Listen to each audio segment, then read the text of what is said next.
بسم اللہ الرحمن الرحیم۔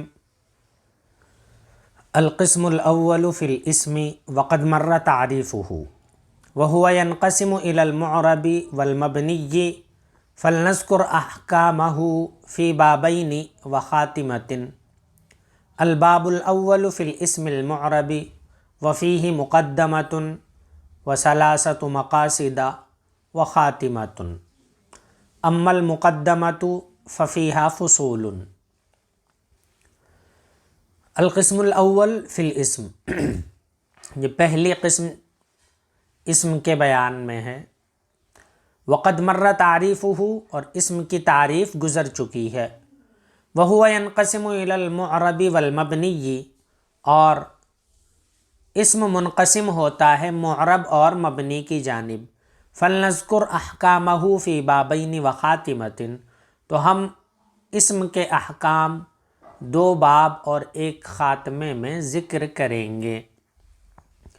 الباب الاول فی الاسم المعربی، پہلا باب اسم معرب کے بیان میں ہے۔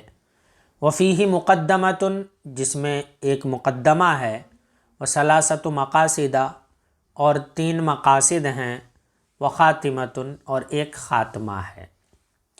اما المقدمۃ ففیہا فصول، بہرحال مقدمہ تو اس میں چند فصلیں ہیں۔ القسم الاول فی الاسم، یہ جو مصنف علیہ الرحمہ نے کتاب کے شروع میں ہم سے وعدہ کیا تھا کہ 3 قسمیں بیان کریں گے، تو ان کا مقدمہ تو ختم ہو گیا، واللہ الموفق والمعین، جیسے آپ نے گزشتہ سبق میں پڑھا تھا۔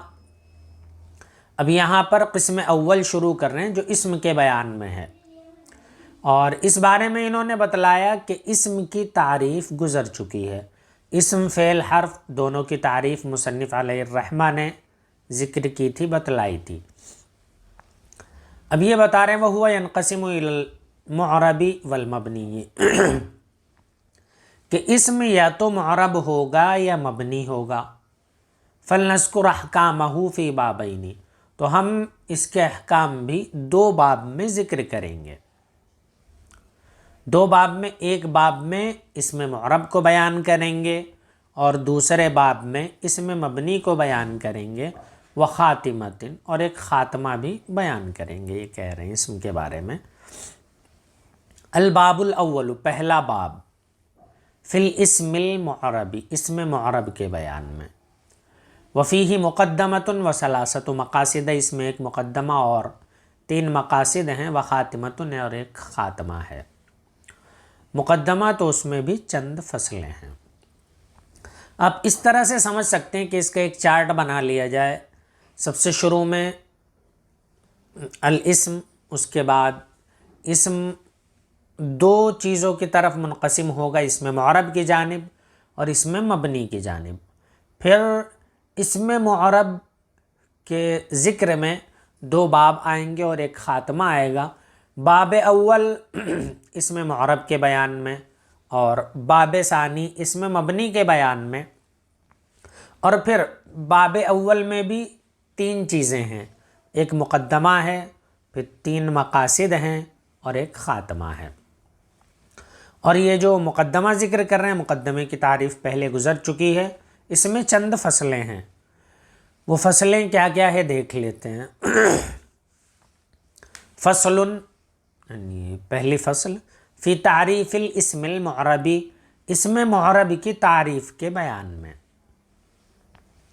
وہو کل اسم رکب مع غیرہ ولا یشبہ مبنی الاصل عن الحرف والامر الحاضر والماضی، نحو زید فی قام زید، لا زید وحدہ لعدم الترکیب، ولا ہؤلاء فی قام ہؤلاء لوجود الشبہ۔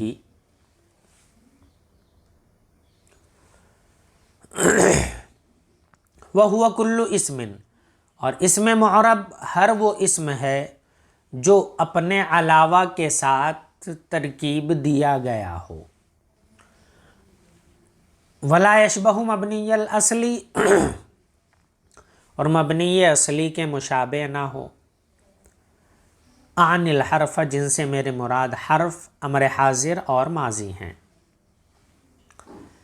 مثال دے رہے ہیں جیسے زیدن فی قام زیدن، یعنی قام زیدن میں زید، لا زیدن وحدہ، نہ کہ تنہا زید، لعدم ترکیب کے نہ پائے جانے کی وجہ سے، ولا ہاؤلائی فی قام ہاؤلائی، اور نہ کہ ہاؤلائی قام ہاؤلائی میں لوجود الشبہ، شبہ کے مشابہت کے پائے جانے کی وجہ سے، ویسمى متمکنا، اور اسم معرب کو اسم متمکن بھی کہا جاتا ہے۔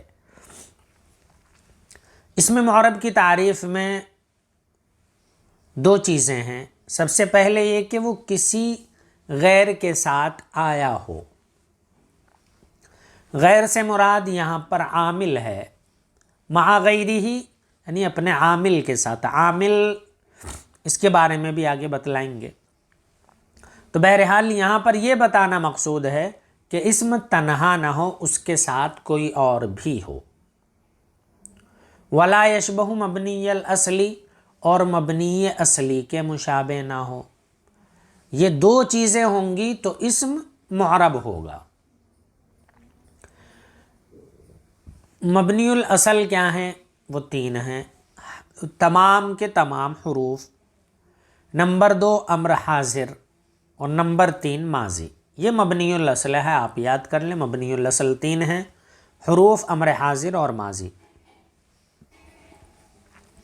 اب یہ مثال دے رہے ہیں اسم معرب کی، جیسے زیدن فی قام زیدن، یعنی قام زیدن والی مثال میں جو زیدن ہے یہ اسم معرب ہے، لا زیدن وحدہ، نہ کہ تنہا زید۔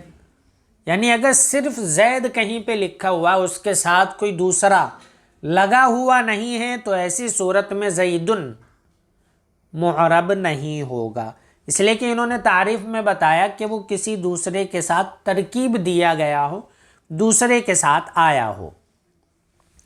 زیدن یہ جو تنہا ہے یہ کیوں اس میں معرب نہیں ہے؟ انہوں نے خود بتلایا، ترکیب کے نہ پائے جانے کی وجہ سے، ولا ہاؤلائی فی قام ہاؤلائی، اور قام ہاؤلائی والی مثال میں ہاؤلائی معرب نہیں ہے۔ کیوں؟ لوجود الشبہ، تشبیہ کی پائی جانے کی وجہ سے، مشابہت کے پائے جانے کی وجہ سے، تشبیہ غلط ہو گیا تھا، مشابہت کے پائے جانے کی وجہ سے۔ مشابہت کس سے پائی جا رہی ہے؟ مشابہت اس میں حروف سے مشابہت پائی جا رہی ہے، تو ایسی صورت میں یہ بھی اسم معرب نہیں ہوگا۔ اور یہاں پر اسم معرب کا دوسرا نام اسم متمکن ہے، مصنف علیہ الرحمہ نے یہ بھی بتلا دیا ہے۔ آگے اس کے احکام کیا کیا ہوں گے